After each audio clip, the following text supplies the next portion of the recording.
அண்ணா IAS academy சாதனையாளர்களின் சங்கம். அண்ணா பயிற்சி மையத்தின் சார்பாக அனைவருக்கும் வணக்கம்.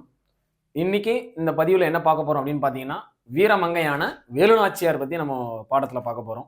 ஸோ ஆல்ரெடி ஆங்கிலேய ஆட்சிக்கு எதிரான தொடக்க கால கிளர்ச்சிகள் அப்படின்ற ஒரு பாடத்தில் லைனாக பார்த்துக்கிட்டு வரோம். ஸோ தமிழக லெவலில் பார்த்துக்கிட்டு வராங்க. முதல்ல பாளையங்கள் அப்படின்னு பார்த்தோம். ஒரு பாடம் இருந்துச்சு. பாடத்துக்கு கீழவே questions, some of the questions வச்சுருந்தோம். ப்ரீவியஸ் இயர் கொஷின்ஸ் வச்சுருந்தோம்.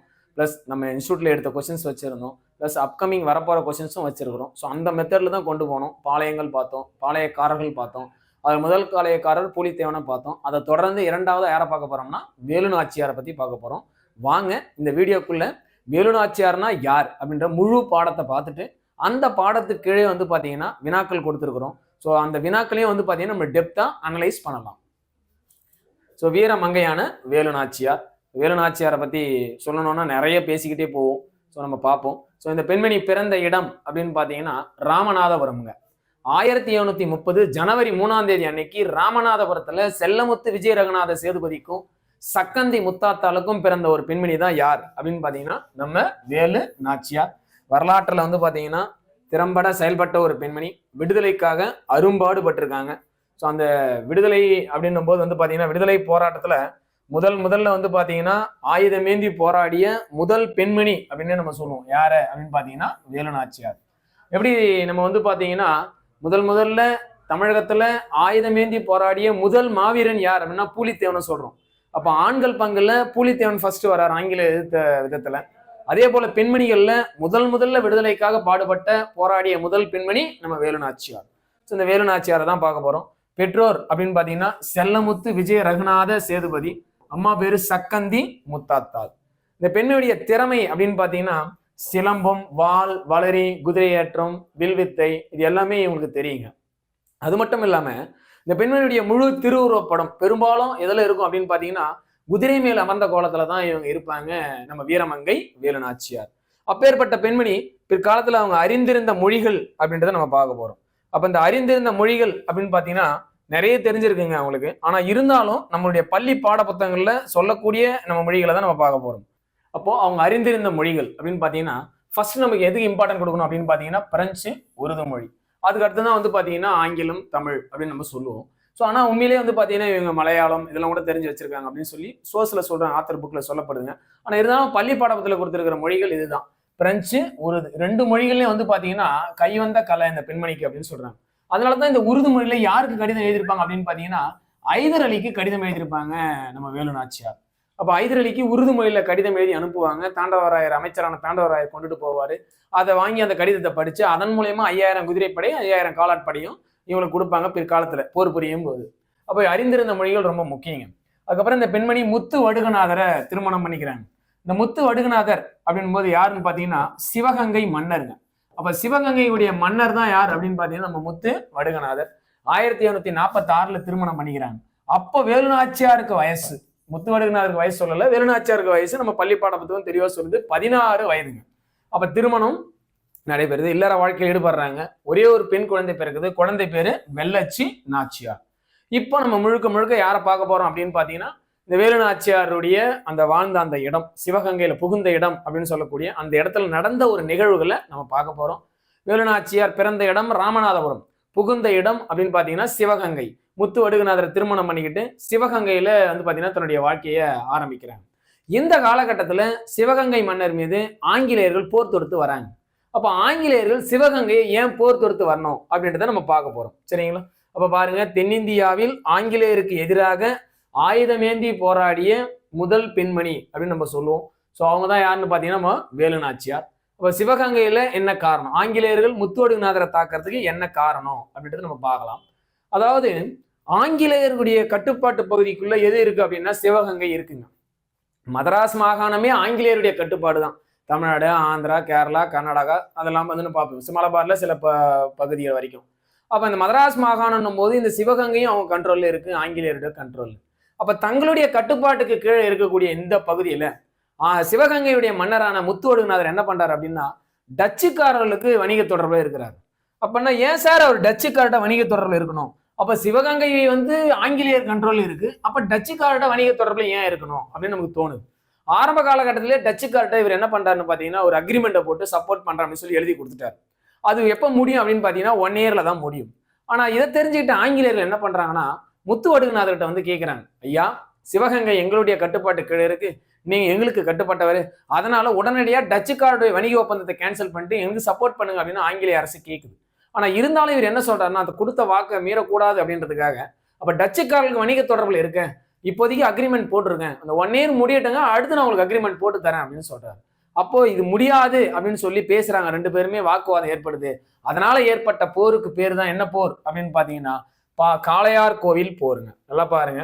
அப்ப அந்த போர் எப்ப நடக்குது அப்படின்னு பாத்தீங்கன்னா 1772 அந்த போருக்கு பேரு காளையார் கோவில் போர். அப்ப இதனால நாங்க போர் புரிய தயார் அப்படின்னு சொல்லி ஆங்கிலேய அரசு என்ன பண்ணுது அப்படின்னு பாத்தீங்கன்னா சண்டையிடுறதுக்காக படைகளை கூட்டுக்கிட்டு வராங்க. அப்ப ஆங்கிலேய அரசு யார் தலைமையில வருது அப்படின்னு பாத்தீங்கன்னா லெப்டினன்ட் பான்ஜோர் அவர் தலைமையில தான் வராங்க.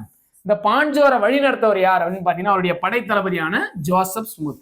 அப்ப பான்ஜோர் வெர்சஸ் யாருக்கும் சண்டை அப்படின்னு பாத்தீங்கன்னா நம்மளுடைய முத்து வடுகநாதர். அப்ப நல்லா பாருங்க, 1772 லெப்டினன்ட் பான்ஜோருக்கும் முத்து வடுகநாதருக்கும். ஆனா இந்த பான்ஜோரை வழிநடற்றவர் யாருன்னா ஜோசப் ஸ்மித்துங்க. சரிங்களா?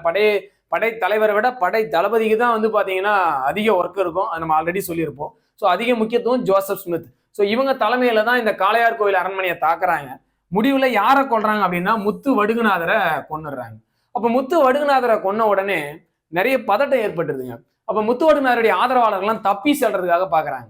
அதன் அடிப்படையில தப்பி சென்னவங்க தான் முத்து வடுகநாதருடைய திறமையான படைத்தலைவர் 2 பேர் இருக்காங்க, மருது சகோதரர்கள். இவங்க தப்பிச்சு போறாங்க. அப்ப மருது சகோதரர்கள் தப்பிக்க காரணம் என்ன சார் அப்படின்னா மீண்டும் சிவகங்கையை கைப்பற்றணும் அப்படின்ற ஒரு நல்ல நோக்கத்துக்காக தான் அவங்க என்ன பண்றாங்கன்னா தப்பிச்சு கிளம்புறாங்க நம்ம மருது சகோதரர்கள். அப்ப இந்த போர் ஏற்பட்ட உடனே பதட்டம் ஏற்பட்டுச்சுங்க. உடனே என்ன பண்றாரு பான்ஜோர் அப்படின்னு என்ன பண்றாருன்னா இவருடைய வாரிசு உட்பட நம்ம என்ன பண்ணணும் அப்படின்னு பாத்தீங்கன்னா கொலை பண்ணிடணும், இனிமே இவங்க உயிரோடு இருக்கக்கூடாது அப்படின்னு சொல்லி ஆங்கிலேய அரசு முடிவு பண்ணுது. அப்பதான் என்ன பண்றாங்கன்னா வேலுநாச்சியாரை கொன்னுடணும், வேலுநாச்சியாரையும் அவருடைய மகளான வெள்ளச்சி நாச்சியாரையும் கொன்னுடணும் அப்படின்னு சொல்லி முடிவு பண்ணி கிளம்புறாங்க. அப்ப இந்த விஷயம் எப்படியும் வந்து யாருக்கு தெரியுது அப்படின்னு பாத்தீங்கன்னா நம்ம வேலுநாச்சியாருக்கு தெரிஞ்சிடுதுங்க. அதனாலதான் தெரிஞ்ச உடனே தன்னுடைய குழந்தைய தூக்கிட்டு போறாங்க, வெள்ளச்சி நாச்சியாரை தூக்கிட்டு எங்கேயாவது தப்பிச்சு போகலாம் அப்படின்னு சொல்லி கிளம்புறாங்க. ஸோ இது நம்ம பள்ளி பாட புத்தகத்துல சொல்லப்பட்ட ஒரு உண்மை. இதுவே நம்ம ஆத்தர் புக்கை வந்து பாத்தீங்கன்னா படிச்சு அதன் சொல்றக்கூடிய கான்செப்ட் எப்படி இருக்கு அப்படின்னா இந்த காளையார் கோவில் போர்ல வேலுநாச்சியாரும் இடம்பெற்றிருந்தார். அப்ப அவருடைய கணவரான முத்து வடுகநாதர், வேலுநாச்சியார், மருது சகோதரர் எல்லாருமே இந்த போர்ல சண்டை போட்டுட்டு இருந்தாங்க. அப்ப போர் முடிவுல முத்து வடுகநாதரை கொன்னதுமே ஆங்கிலேய அரசு யாரை கொலை பண்ண பாக்குது அப்படின்னா வேலுநாச்சியாரையும் கொலை பண்ண பாக்குறாங்க. அப்ப வேலுநாச்சியார் தான் குழந்தைய தூக்கிட்டு தப்பிச்சு போறாங்க அப்படின்னு ஆத்தர் புக்ல சொல்லுது. அப்ப 2 விதமான கான்செப்ட் வந்து பாத்தீங்கன்னா நம்ம பள்ளி பாட புத்தகங்களையும் ஆத்தர் புக்லயும் இருக்கு. ஸோ அதுக்கேற்ற போலதான் நம்ம கிளாஸஸை கொண்டுட்டு போறோம். அப்ப அதையும் நம்ம பாத்தீங்கன்னா கவனிக்கணும். அதுக்கு அடுத்தபடியா இவங்க போறவங்க வழி தெரியாம எங்க போறதுன்னு தெரியாம முழிச்சுக்கிட்டு இருக்காங்க. அந்த நேரத்துல தான் தப்பிச்சு போன வேலுநாச்சியார் என்ன பண்றாங்கன்னா திண்டுக்கல் அருகே உள்ள விருபாட்சியில 8 ஆண்டுகள் அப்படின்னு பாத்தீங்கன்னா வாழறாங்க. யாருடைய பாதுகாப்புல அப்படின்னு பாத்தீங்கன்னா கோபால நாயக்கர் பாதுகாப்புல. சரிங்க சார், அப்ப எப்படி இவங்க கோபால நாயக்கரை சந்திச்சாங்க? அப்ப கோபால நாயக்கர்ன்றவர் ஆல்ரெடி முதல்ல தெரியுமா வேலுநாச்சியாருக்கு? இல்ல, தெரியாது. ஆனா எப்படி தெரியும் அப்படின்றதுக்கு காரணம் யார் அப்படின்னு பாத்தீங்கன்னா உடையாள் தான் காரணங்க. நல்லா பாருங்க, உடையாள். அப்ப யார் இந்த உடையாள்? அப்ப உடையாள் அப்படின்ற பெண்மணி யாருன்னு பாத்தீங்கன்னா ஆடு மாடு மேய்க்கக்கூடிய மேய்ச்சல் தொழில் புரிபவர். சரிங்களா? எக்ஸாக்டா சொல்லணும்னா மேய்ச்சல் தொழில் செய்பவர் அல்லது தொழில் புரிபவர். சரிங்களா? அப்ப உடையாள்ன்றவ அந்த வழியா ஆடு மாடு மேய்ச்சல் தொழிலை செஞ்சுக்கிட்டு மேய்ச்சிட்டு இருக்காப்புல. அந்த நேரத்துல தான் குழந்தையோட தூக்கிட்டு போன அந்த வேலுநாச்சியார் என்ன பண்றாங்கன்னா எங்க போறதுன்னு தெரியாம முழிக்கிறாங்க. அப்போ உடையாள் சொன்ன வழிகாட்டுதல் தான் இந்த கோபால நாயக்கர் அப்படின்னு சொல்லி நம்மளுடைய ஆத்தர் புக்கு எவிடன்ஸா சொல்லுதுங்க. அப்ப என்ன சொல்றாங்க உடையாள் அப்படின்னா, அம்மா நீங்க இந்த குழந்தைய தூக்கிட்டு எங்கேயும் போகாதீங்க, திண்டுக்கல்ல போய் தஞ்சம் அடைஞ்சிருங்க. கோபால நாயக்கர்னு ஒருத்தர் இருக்கிறாரு விருபாட்சியில, அவர் உங்களுக்கு கண்டிப்பா பாதுகாப்பு கொடுப்பாரு, அவர் உயிரை கொடுத்தாவது உங்க உயிரை காப்பாத்துவார் அப்படின்னு சொல்லி உடையாள் தான் என்ன பண்றாங்க அப்படின்னு பாத்தீங்கன்னா சொல்லி அனுப்புறாங்க கோபால நாயக்கிட்ட பாதுகாப்புல இருங்கன்னு சொல்லி. அப்ப உடையாள் வழிகாட்டினுடைய அந்த அடிப்படையில தான் வேலுநாச்சியார் எங்க வந்து தங்குறாங்க அப்படின்னு பாத்தீங்கன்னா திண்டுக்கல் அருகே உள்ள விருபாட்சியில தங்குறாங்க. யாருடைய பாதுகாப்புலன்னா கோபால நாயக்கர் பாதுகாப்புல 8 ஆண்டுகள் மறைஞ்சு வாழறாங்க. ஸோ அப்ப உடையாள் இங்க வந்து பாத்தீங்கன்னா ஒரு தோழியாவும் மாறிடுறாங்க. யாருக்கு அப்படின்னு பாத்தீங்கன்னா வேலுநாச்சியாருக்கு. அப்ப நம்ம சொல்லலாம், நம்ம அப்ப பள்ளி பாடத்துக்கும் தெளிவா சொல்லுது. அப்ப வேலுநாச்சியாரின் நம்பிக்கைக்குரிய தோழி யார் அப்படின்னா நம்பிக்கைக்குரிய தோழி அப்படின்னு பாத்தீங்கன்னா குயிலி அப்படின்ற பெண்மணி இருப்பாங்க. அதே போல முக்கியமான தோழி யாருன்னு பாத்தீங்கன்னா உடையாள். இன்னும் கூட நம்ம எக்ஸாக்டா சொல்லணும் அப்படின்னா, உண்மையிலேயே இந்த உடையாள் இல்லைன்னு வச்சுங்களேன், இன்னைக்கு வேலுநாச்சியாரை பத்தியே நம்ம படிச்சிருக்கவே முடியாது. ஏன் சார் அப்படின்னா, பிற்காலத்துல ஆங்கிலேயர்கள் தேடி வராங்க. ஏன் இந்த 8 ஆண்டுகள்ல மறைஞ்சு வராங்க பாத்தீங்களா? அப்போ அந்த நாட்கள்ல ஆங்கிலேய அரசு தேடி வருது வேலுநாச்சியாரையும் வெள்ளச்சி நாச்சியாரையும் கொன்னுடணும் அப்படின்னு சொல்லி. அப்போ உடையாள்கிட்ட கேட்கிறாங்க. ஏன்னா உடையாள் தானே அந்த இடத்துல ஆடு மாடு மேய்ச்சிருந்தா. அப்போ உடையாள்கிட்ட கேட்கிறாங்க, வேலுநாச்சியாரை பத்தி ரகசியத்தை சொல்லுங்க, எங்க தங்கி இருக்காங்க அப்படின்றது கொஞ்சம் டெப்தா சொல்லுங்கன்றாங்க. அப்ப உடையாள் என்ன சொல்றாங்கன்னா, வேலுநாச்சியார்னு யாருன்னு எனக்கு தெரியாது, நான் அவங்கள பார்த்ததே இல்லைன்னு சொல்றாங்க. ஆனா வேலுநாச்சியார் கூட இவங்க பேசியிருக்காங்க, தகவல் கொடுத்துருக்காங்க அப்படின்ற விஷயம் யாருக்கு தெரியும் அப்படின்னா ஆங்கிலேய அரசுக்கு தெரியும். அப்ப தெரிஞ்சுக்கிட்டு தான் அவங்க கேட்கறாங்க, மீண்டும் ஃபோர்ஸ் பண்ணி கேட்கறாங்க, எனக்கு வேலுநாச்சியார் பத்தியே தெரியாதுன்றாங்க. இறுதியா ஆங்கிலேய அரசு என்ன ஃபைனல் பண்ணுது அப்படின்னா, நீங்க மட்டும் வேலுநாச்சியாரை பத்தி தகவலை சொல்லல அப்படின்னா உங்களை எங்கேயே கொன்னுடுவோன்னு சொல்றாங்க. என்ன கொன்னாலும் பரவாயில்ல, அவங்க எங்க இருக்கிறாங்கன்றது தெரியாது அப்படின்னு சொல்றாங்க. அதன் அடிப்படையில் என்ன பண்றாங்கன்னா உடையாளை கொன்னுடுறாங்க. சரிங்களா? ஆங்கிலேய அரசு உடையாளை கொலை பண்ணிடுறாங்க. அப்ப உடையாள் இறந்து போறாங்க. உண்மையிலேயே இந்த உடையாள் மட்டும் வேலுநாச்சியார் கோபாலநாயக்கர் பாதுகாப்புல தான் வாழறாங்கன்னு சொல்லியிருந்தா இன்னைக்கு நம்ம விடுதலை போராட்ட பெண்மணியா யாரை பார்த்திருக்க முடியாது, வேலுநாச்சியாரை பார்த்திருக்கவே முடியாது. அதனாலதான் இவங்க தியாகத்தை போற்றக்கூடிய வகையில பின்னால் என்ன பண்ணாங்க அப்படின்றத நோட்ஸ் நம்ம பார்த்திருப்போம். சரிங்களா? பார்க்கலாம். அப்ப உடையாளுடைய சிறப்பு ரொம்ப முக்கியம். இன்னைக்கு உடையாளுடைய தியாகத்தை போற்றக்கூடிய வகையில தான் இந்த பெண்மணி 8 ஆண்டு காலத்துல மறைஞ்சிருந்தாங்க பாத்தீங்களா? அப்ப ஆண் படை பிரிவு பெண் படை பிரிவுன்னு உருவாக்குறாங்க. அந்த ஆண் படை பிரிவு தலைமை யாருன்னா முத்து வடுகநாதருடைய படை தளபதிகளான அதாவது மருது சகோதரர்கள். வேலுநாச்சியார் பெண் படை பிரிவுக்கு தலைமை யார் அப்படின்னு பாத்தீங்கன்னா அதாவது நம்ம குயிலி.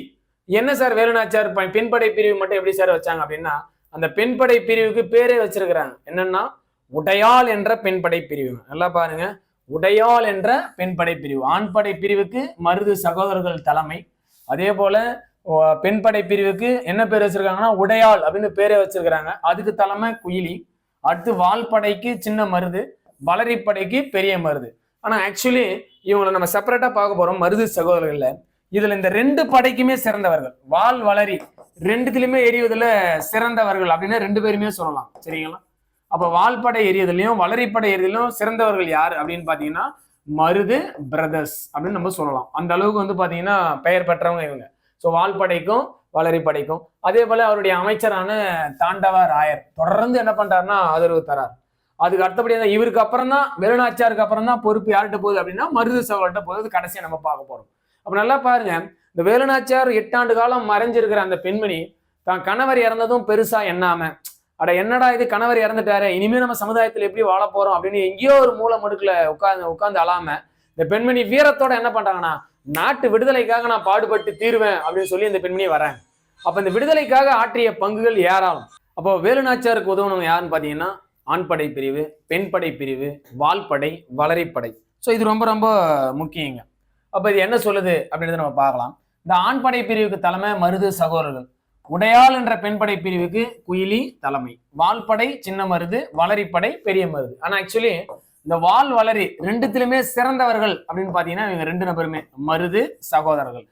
வால் எறிதலும் சரி வளரி எறிதலும் சரி திறமையான படைவர்கள் யாருன்னா சின்ன மருதும் பெரிய மருதும். அதுக்கு அடுத்தபடியா இந்த பெண்மணி ஐதர் அலிக்கு உருது மொழியில கடிதம் எழுதுறாங்க. அப்ப இந்த உருது மொழியில கடிதம் எழுதி யாருக்கு அனுப்புறாங்க அப்படின்னு பாத்தீங்கன்னா ஐதர் அலிக்கு அனுப்புறாங்க.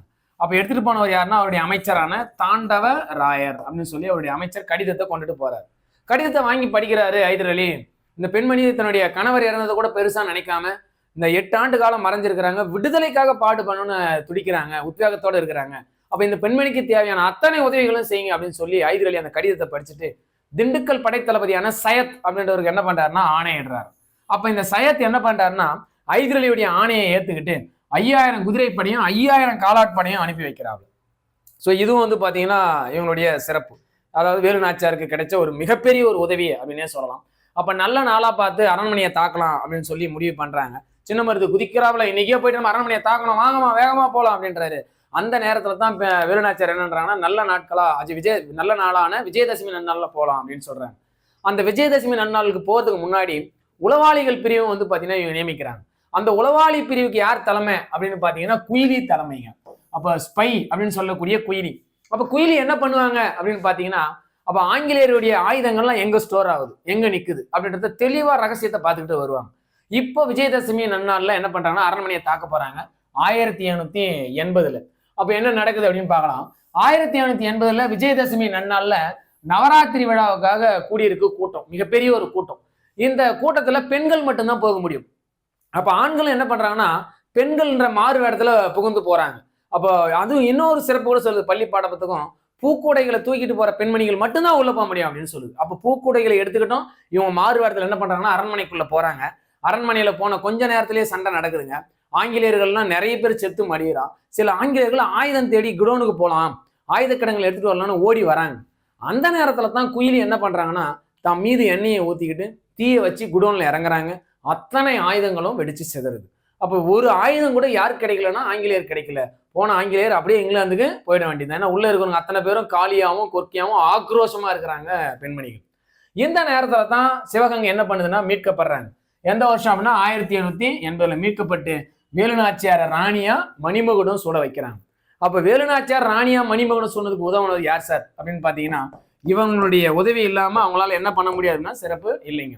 அப்ப மருது சகோதரருடைய வீரம் ஆற்றல், கோபால நாயக்கருடைய பாதுகாப்பு, ஐதர் அலியுடைய உதவி, உடையாள் மற்றும் குயிலுடைய தியாகம். அப்ப இவங்க தான் வந்து பாத்தீங்கன்னா ராணியா மணிமகுடம் செய்யறதுக்கு அரும்பாடுபட்டவங்க அப்படின்னு நம்ம சொல்றோம். அடுத்தபடியா இந்த பெண்மணி என்ன பண்றாங்கன்னா தனக்கு வயசு 50ங்க, தன்னுடைய கணவரை கொன்னுட்டாங்க. அதாவது தன்னுடைய கணவரை கொன்னவர் யார் அப்படின்றத பாருங்களேன். தன்னுடைய கணவர் கொன்னது பாண்ட் ஜோரும் ஜோசப் ஸ்மித்தும்.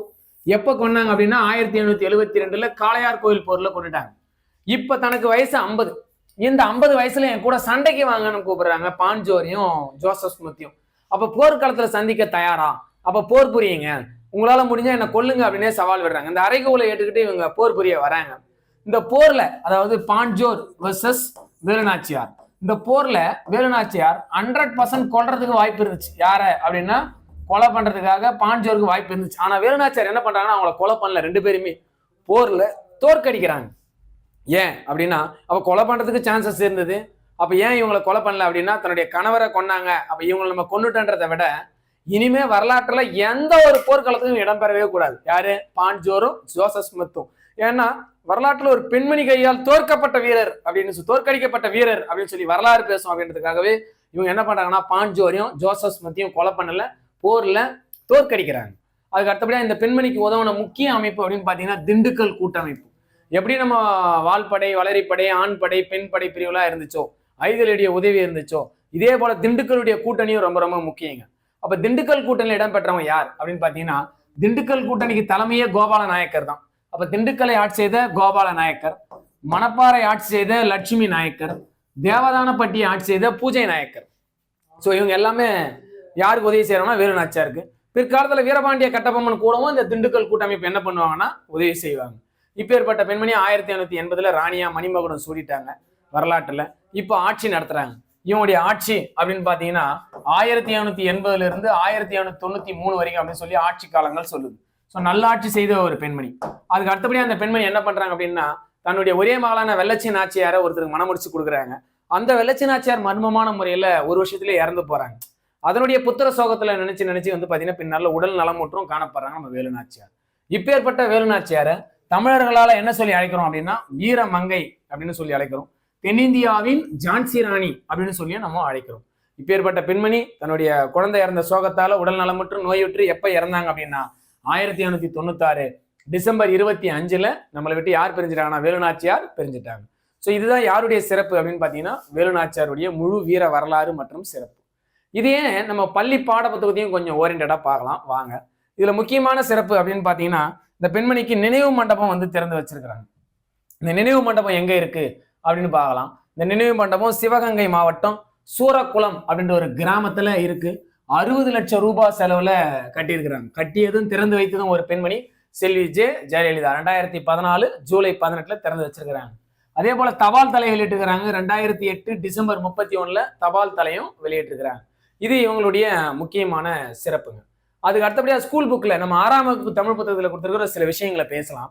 நம்ம ஸ்கூல் புக்ல என்ன சொல்லுது அப்படின்னு பாத்தீங்கன்னா அதாவது வேலுநாச்சியார் ஐதர் அலிக்கு உருது மொழியில கடிதம் எழுதினாங்க அப்படின்னு சொல்லி நம்ம ஆத்தர் புக் வரைக்கும் பார்த்தோம். ஆனா ஸ்கூல் புக்ல என்ன சொல்லுதுன்னா ஒரு கான்வர்சேஷன் மாதிரி கொடுத்துருக்காங்க, உரையாடல் மாதிரி. அப்ப வேலுநாச்சியார் அவருடைய அமைச்சரான தாண்டவராயர் எல்லாருமே போயிட்டு என்ன பண்றாங்கன்னா அவர்கிட்ட உதவி கேட்கறாங்க ஐதர் அலி கிட்ட நேரடியா. அதன் மூலயமா அவர் உதவி செய்தார் அப்படின்னு நம்ம பள்ளி பாட புத்தகம் சொல்லுது. அப்ப புத்தகத்தையும் நம்ம வந்து பாத்தீங்கன்னா ஏத்துக்கணும்.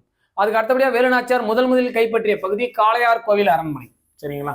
அப்ப ஏன்னா தன்னுடைய கணவரை இங்கதான் கொண்டாங்க. 1772 காளையார் கோவில்ல கொண்டாங்க. அதனால அந்த காளையார் கோவில் அரண்மனையை பிடிக்கிறதுக்காக இந்த பெண்மணி என்ன பண்றாங்கன்னா முதல்ல கைப்பற்றுறாங்க சண்டை போட்டு. அதே போல இந்த பெண்மணி பாத்தீங்கன்னா காளையார் கோவில் அரண்மனையை பிடிச்சதுமே சின்ன மருது என்னன்றா, வாங்கம்மா நம்ம விஜயதசமி நாளுக்கெல்லாம் வெயிட் பண்ண வேணாம், நல்ல நாளா பார்க்கலாம் தேவையில்ல, இப்பவே போயிட்டு அரண்மனையை கைப்பற்றணும்னு சொல்லி கூப்பிடுறாரு. அப்ப அந்த பெண்மணி வேண்டாம் அப்படின்னு சொல்றாங்க. அதுக்கு அடுத்தபடியா அந்த விஜயதசமிக்கு முதல் நாளுங்க. அப்ப நாளைக்கு விஜயதசமினா இன்னைக்கு இந்த பெண்மணி என்ன பண்றாரு, தன்னுடைய படைப்பிரிவுகளை கூட்டுக்கிட்டு உடையாளுடைய சமாதிக்கு போறாங்க. அப்ப உடையாள் சமாதிக்கு போய் நடுகள் வணக்கத்தை செலுத்துறாங்க.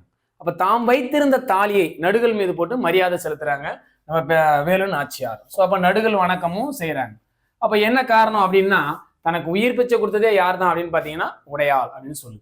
அப்ப இங்க ஒரு சில விஷயம் ஒரு கான்ட்ரவர்சி இருக்கு. என்னன்னா, ஸ்கூல் புக் சொல்லக்கூடிய ஒரு விஷயம், நம்ம 10th புக்கு பாக்ஸ்குள்ள கொடுத்துருக்காங்க. என்னன்னா, உடையாள் கிட்ட வேலுநாச்சியாரை பத்தி ரகசியம் கேட்டாங்க. வேலுநாச்சியாருடைய ரகசியத்தை சொல்லாதனால ஆங்கிலேயர்கள் உடையாளை கொலை பண்ணாங்க. இது நமக்கு சோர்ஸ். ஆனா ஸ்கூல் புக்ல என்ன கொடுத்துருக்கு அப்படின்னு பாத்தீங்கன்னா, உடையாள் கிட்ட குயிலி பத்திய ரகசியத்தை கேட்டாங்க. அதனால தான் குயிலி பத்தி ரகசியம் சொல்லாதனால தான் உடையாளை கொண்டுட்டாங்க அப்படின்னு சொல்லி சொல்லப்படுதுங்க.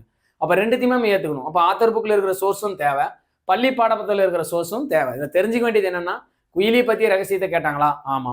உடையாள வேலுநாச்சியாரை பத்தி ரகசியத்தை கேட்டாங்களா? ஆமா. அப்படின்றத தெரிஞ்சுங்க. ஸோ இது இவங்களுடைய சிறப்புங்க. அதே போல இந்த வேலுநாச்சியார் அப்படின்ற பெண்மணி பாத்தீங்கன்னா தமிழர்களால் வீரமங்கை அப்படின்னு சொல்றோம்.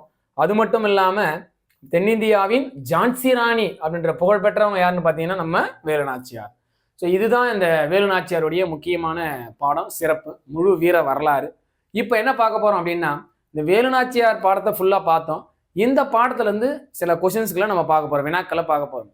அது எப்படி பார்க்க போறோம் அப்படின்னு பாத்தீங்கன்னா, ப்ரீவியஸ் இயர் கொஸ்டின்ஸ் உள்ள இருக்கு. அதுக்கப்புறம் நம்முடைய பயிற்சி மையம் எடுத்த வினாக்களும் இதுக்குள்ள இருக்கு. வெற்றி வாசல், முத்துக்கள் 10, பிளான் 40, பிளான் 70, நிறைய வினாக்களும் இதுக்குள்ள இருக்கு. அதுக்கு அடுத்தபடி அப்கமிங் வரக்கூடிய எக்ஸாம்லயும் கொஸ்டின்ஸ் எப்படி அமையலாம் அப்படின்னு சொல்லி நம்ம பயிற்சி மையம் பிரத்யேகமா வடிவமைச்சிருக்கிறாங்க. ஸோ ரீசெண்டா கேட்ட வினாக்களும் இதுல இடம் பெற்றிருக்கு. இது அத்தனையும் 1 by 1 வேலுநாச்சியாரை பத்தியே பாத்தீங்கன்னா வினாக்கள் மட்டும் பார்க்க போறோம். வாங்க ஒவ்வொரு வினாவா நம்ம டெப்தா பார்க்கலாம்.